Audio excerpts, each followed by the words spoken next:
If you're currently using GoHighLevel and you're trying to get A2P approved, but you're getting denied, watch this video. Hi, my name is Vanessa, your favorite GoHighLevel certified admin. Every agency owner that runs sub-accounts to resell those to business owners, you are required to have that A2P approved. So let's go ahead and explain what is A2P in a nutshell. Here's a good information when it comes to your A2P 10 DLC directly from GoHighLevel. It basically tells you that it would help improve deliverability and throughput for trusted businesses and at the same time protect end users from receiving spam. Companies who engage in responsible texting practices will be able to better reach their customers more consistently, while consumers will feel safer from phishing and other bad texting experiences. GoHighLevel has a full documentation on how to do this properly. But if you are getting denied once, more than twice, or even worse, 3 times, time to go ahead and take a look at those reasons why it's getting rejected. There are 2 parts of this A2P approval process. First one is going through the brand process. Just make sure that your business profile in your sub account or to your business or the business owner that you're getting the A2P has the correct information. You can simply just go into business settings, then under the business profile. Make sure that you fill out the friendly business name and the legal business name. Along with the business email and in the business phone number, you need to go ahead and put the lead connector phone number that you have first bought from your sub account. Don't forget to add their business website. There's the second part that you need to go ahead and fill out, and that would be the business information and the authorized representative. And this can be you.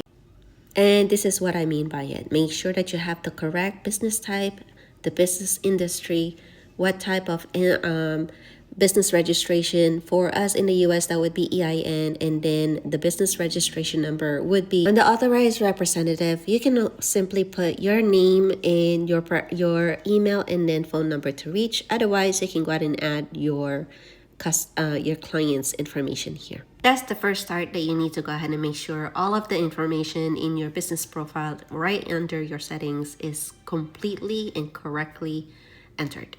There's one thing that a lot of people are actually missing when it comes to website, along with the contact form that you embed in their website. So you have to go ahead and check out to see if you are an agency owner, listen to this, because if you are dealing with a website they've already built and if someone built it for them, you need to embed your form right in there. Otherwise, when you fill out the application, the Twilio or the person who's actually approving this will not go to that website that you used to be able to go ahead and create a funnel that can be built within your GoHighLevel, but it will not cut through for that one anymore.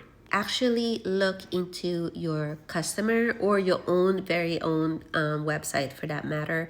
So in that way, they can see if you have legitimately have a website with that name as well that they can reference back to.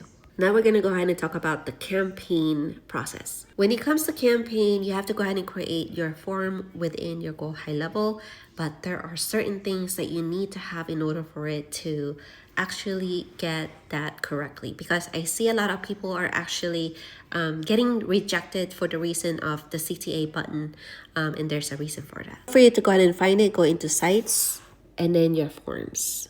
Inside my forms, I usually have the correct naming convention for that. There's a couple of nuances when it comes to your form, because you can simply just have a full name, phone number, email, and make sure that you have those 2 tick boxes that when you create a form within GoHighLevel, it's already defaulted, but you just need to go ahead and change other things in here. So what I normally do is just put in the full name without the required. The phone number, make sure that is not required, and then the email as required. Other than that, this is the terms of service that you want to have, but to make sure that this is not required. Another thing that you want to go ahead and make sure of is the privacy policy in the terms of service. I've noticed this a whole lot, but if you did not add the terms of service and the privacy policy link in it will just default to the example.com, which means that's another reason you're going to be rejected.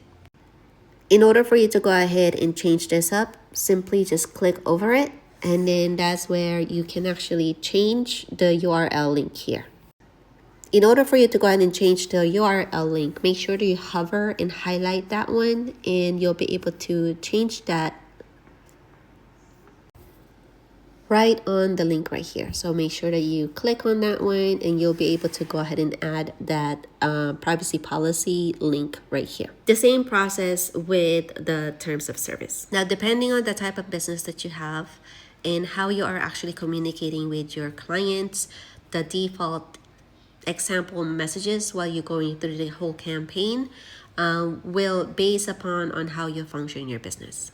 Just remember that while you are actually going through the whole A2P application process, you'll have to go through all of each of those points first.